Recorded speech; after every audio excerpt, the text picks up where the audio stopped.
Assalamualaikum warahmatullahi wabarakatuh. Salam dan bahagia. Perkenalkan, saya Intan Dara Dewi.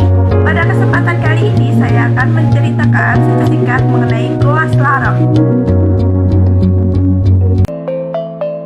Wisata istimewa Goa Slarong berada di Kabupaten Bantul, tepatnya di Dusun Kembang Putihan, Pajangan, Bantul, Yogyakarta.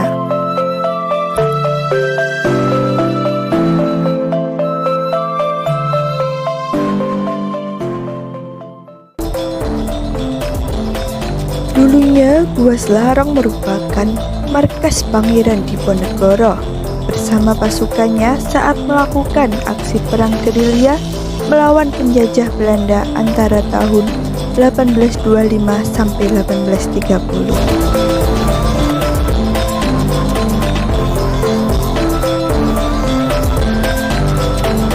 Sejarah paling terkenal di tempat ini ialah mengenai tempat persembunyian Pangeran Diponegoro.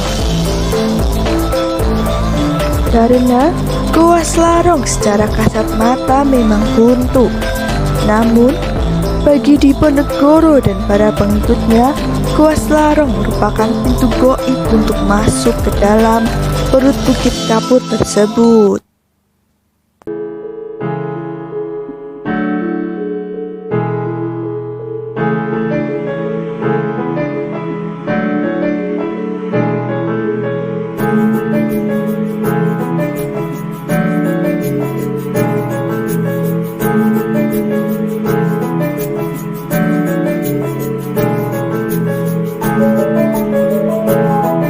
Pangeran Diponegoro adalah putra sulung dari Raja Kasultanan Yogyakarta yang ketiga, yaitu Sri Sultan Hamengkubuwono III.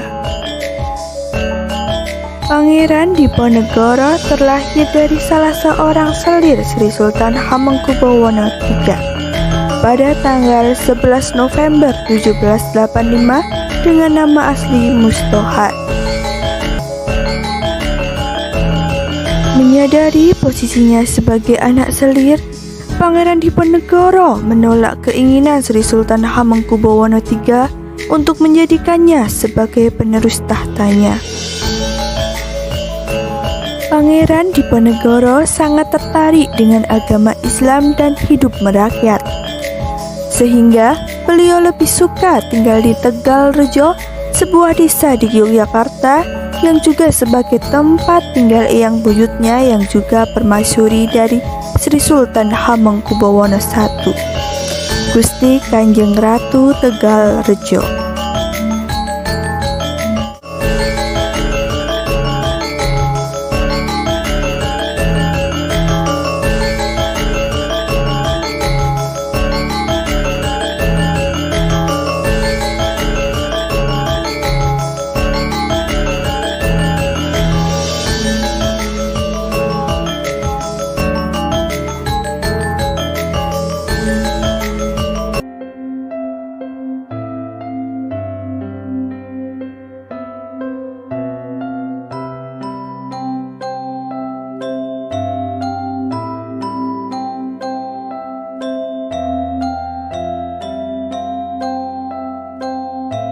Pada awalnya, Pangeran Diponegoro tidak begitu mempermasalahkan kehadiran Belanda di tlatah Kasultanan Yogyakarta. Namun, semenjak pemerintahan Sri Sultan Hamengkubuwono V, Pangeran Diponegoro mulai terusik dengan Belanda. Hal itu dikarenakan antara lain adanya sistem perwalian pada pemerintahan Keraton Yogyakarta. Pada saat itu, Sri Sultan Hamengkubuwono V diangkat sebagai raja pada usia 3 tahun, dengan didampingi anggota perwalian yang di dalamnya termasuk Pangeran Diponegoro. Sedangkan pemerintahan sehari-hari dijalankan oleh Patih Danurejo bersama resimen Belanda.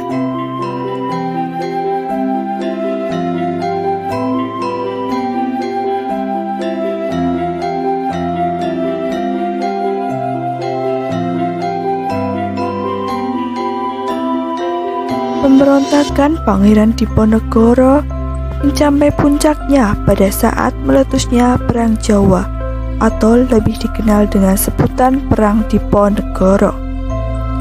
Perang ini tersulut akibat Belanda memasang patok di tanah milik Pangeran Diponegoro. Selain itu, memang beliau sudah muak dengan tingkah Belanda yang tidak menghargai adat istiadat serta membebani rakyat dengan pungutan pajak. Maka meletuslah perang yang dimulai pada tahun 1825 tersebut. Pangeran Diponegoro sendiri dikenal sebagai salah satu tokoh yang mengorbankan semangat perjuangan rakyat pribumi dengan semboyangnya sadumuk baduk sanyari bumi dikahi tekan padi. Artinya sejari kepala sejengkal tanah dibela sampai mati.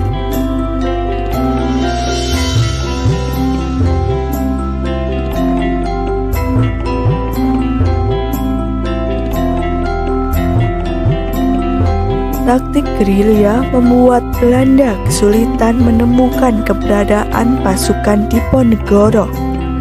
Memang selama berperang, Pangeran Diponegoro selalu menggunakan alam sebagai pendukung peperangan tersebut.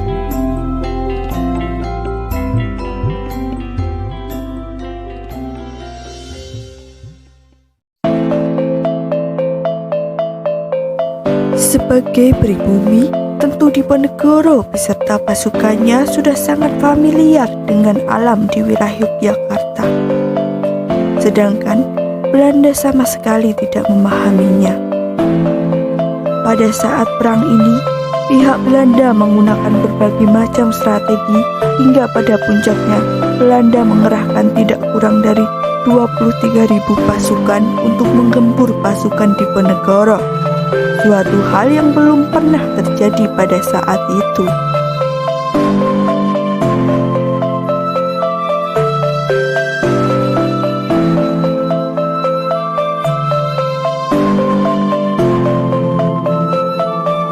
Strategi Belanda yang berhasil menghentikan perang ini adalah strategi tipu muslihat yang memang selama berada di bumi Nusantara ini, strategi tersebut banyak digunakan dan berhasil.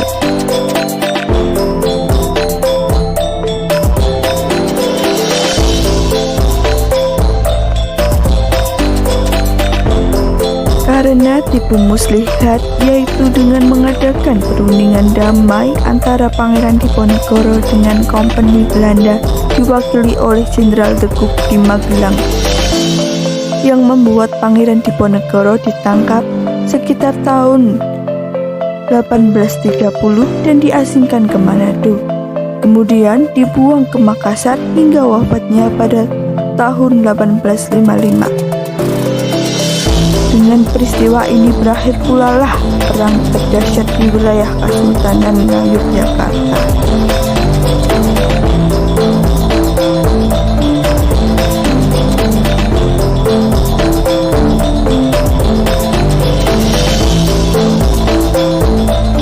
Keramatnya kompleks Goa Slarong dengan pintu goa goibnya ini memang telah tersohor di berbagai kalangan. Daya tarik yang terdapat di Goa Slarong yaitu terdapat dua goa, yakni Goa Kakung dan Goa Putri.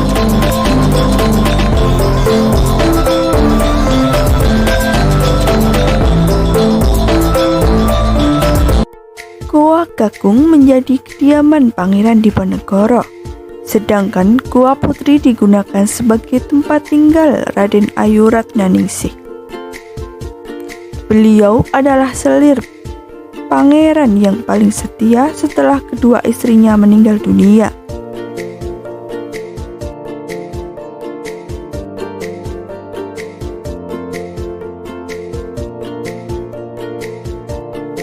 Goa Kakung yang digunakan sebagai tempat peristirahatan Pangeran Diponegoro terletak di sebelah barat.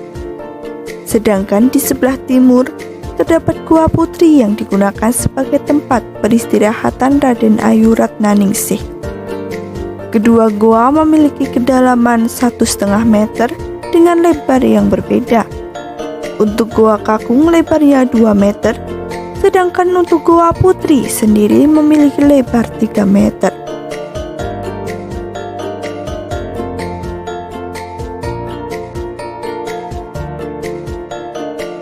Selain daya tarik mengenai sejarah, juga memiliki daya tarik yang meliputi tempat yang adem dan sepi.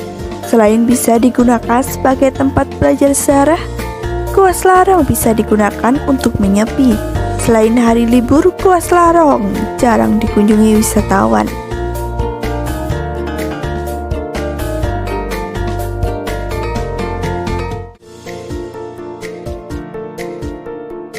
Marilah kita jaga warisan leluhur kita. Bangsa yang besar adalah bangsa yang menghormati jasa pahlawannya. Insinyur Soekarno. Jangan sekali-kali kita melupakan sejarah bangsa ini. Sebagai penerus leluhur kita harus mengisi kemerdekaan ini dengan semangat juang mereka. Pengabdian yang tulus dan ikhlas demi tanah airnya dan sifat-sifat yang baik. Semoga bangsa kita menjadi bangsa yang rahmatan lil alamin. Amin.